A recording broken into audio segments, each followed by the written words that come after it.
சுடுகாட்டு எல்லையில் உட்காந்துருக்காங்க. இந்த எல்லையில் வந்து தீராத நோய்களும் தீர்ந்து இருக்குது. நம்பிக்கையோடுன்னு பாருங்க.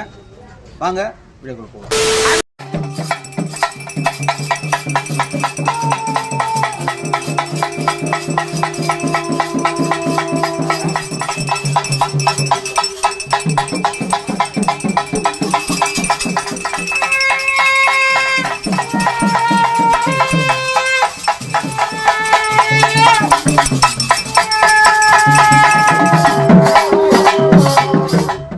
சகல நல்லவித பயன்பாடுகளும் சகல நோய்களும் தீர்க்கப்படும். கல்யாண தடையும் குழந்தை பாக்கியமும் கனவு மண்களும் அனைத்து நல்ல வேலைகளும் அம்மாவால் தீர்க்கப்படும்.